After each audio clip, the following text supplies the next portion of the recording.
Hey everyone, welcome to the channel. It's book review time today, and because it's just come out this week, let's go and take a look at The Bloody Chorus by John Marco.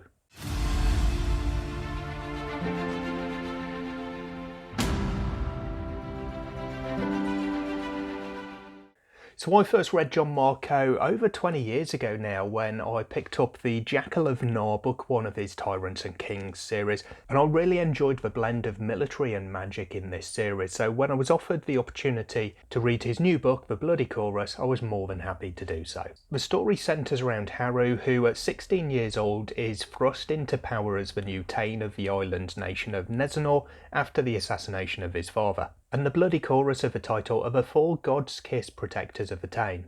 Believing the fanatical Rayus, the leader of an alliance of nations on continental Johora, to be behind the assassination, Haru and his chorus set out seeking justice and retribution.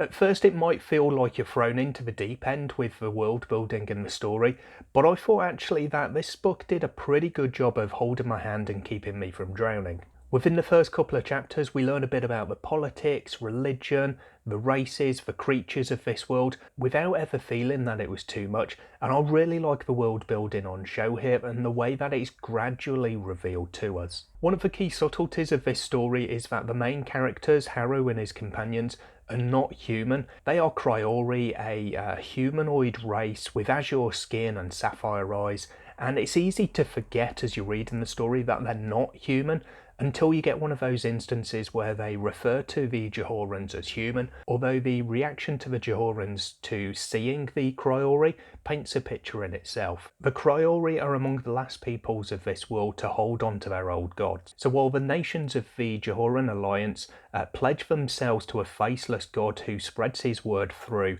Rayus, the Cryori have living gods who we do get to spend some time with. These are great and powerful beings, and I like that they're not just there to give direction to the characters, they're actually characters in their own right, fully involving themselves in what's going on and becoming integral to the resolution of the story. It was one of the gods who created the beast ships that you can see on the cover of the book, and another, the mother of the gods, grants control of the mighty dragon wells, and I thought both of these were really interesting elements that elevate the world building but also the story itself. In terms of story, I had a really good time with it. I like a story that's got some unseen betrayal, and while one of these I did suspect quite early on, there was still some surprises to be had. The storytelling itself is really concise, everything that happens has meaning, and the plot moves forward at a really good pace without ever feeling rushed. The battles in here are thrilling, and I like how it's not just a clash of two opposing armies. We start off early on in the book with a single one-on-one life or death battle, which gives us the opportunity to see the power of the Bloody Chorus and clearly demonstrates the link they have to their patron god. As the story moves on, you then have little skirmishes, run-in battles, a great sea battle and more, and all of these, despite being very different in scope, they all share the same intensity. Taking a quick look at the negatives, I don't really think there's a vast amount to say here. There were a couple of conveniences of plot, there were a couple of beings that I didn't really like too much, although I feel they did work quite well within the story. And there's a couple of questions that I felt were still unanswered, particularly with regards to the overall scope of the power that these gods have, but overall I think everything worked pretty well. I liked the plot, I liked the characters, I liked the world building, and if you're doing well in all three of those, you've got the basis of a really good book, and I think for me that's exactly what we got here. I look forward to more in this series, and I'm not sure exactly what we'll get by the time the author's finished with it. I understand that there's at least one more book to come, and then he'll see how that finishes, and I guess whether he's got any unfinished business in the world. And I appreciate and applaud that, and it's nice to see an author taking it one book at a time, rather than setting out from day one to write a trilogy or something like that. And I think that sort of freedom is one of the really great things about self-publishing, especially in fantasy, where everything seems to be geared towards big ongoing series. So anyway, I ummed and ahed on this one for a little bit over what rating to give. I thought that it didn't quite hit the full 5 stars to me, but it was a very comfortable 4.5.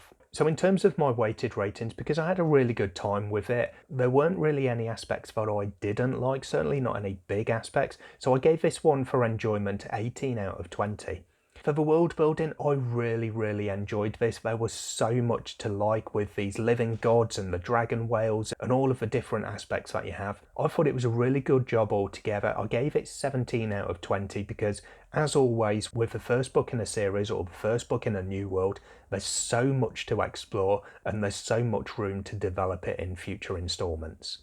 For the characters, I also gave 17 out of 20. I thought that was a really good blend, and I like, as I say, that you don't have humans as the main characters, but it's kind of a subtle thing rather than really being in your face.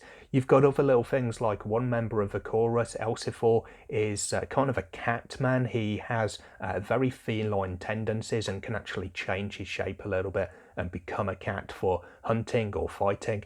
And I really liked that. I thought it was a really good thing. But overall for the characters, I thought there was a really good job done here. For the plot, I thought it was relatively straightforward but very well handled. And I like, as I say, that you've got various betrayals. I like the big battles that you have. I like the way that the plot moved forward at a good pace without ever feeling rushed. It was just really well done from start to finish. And I gave this one 18 out of 20. For the writing, I had no real problems with it. There were a few little bits where I thought it could be polished up a little bit, but I don't take that into consideration for my review and my ratings because this is an advanced review copy, also known as an uncorrected proof, and it's not necessarily the final product that will land in readers' hands. For the pacing, I thought it was well balanced. As I say, it did go at quite a good pace, and I like that personally, but again, there weren't any areas where I thought it was rushed, so I gave this one 4 out of 5. And for my discretionary category, I gave 2 out of 5.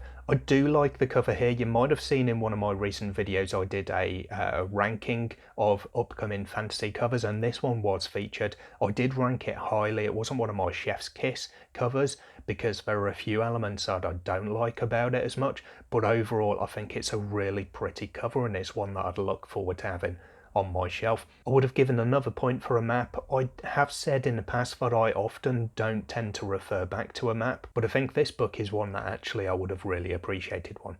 So overall, if you totted those up, you'll hopefully come to the same score I did, which is 84%, which is really good for a first book in a series, and it puts The Bloody Chorus in equal 24th in my overall Hall of Fame.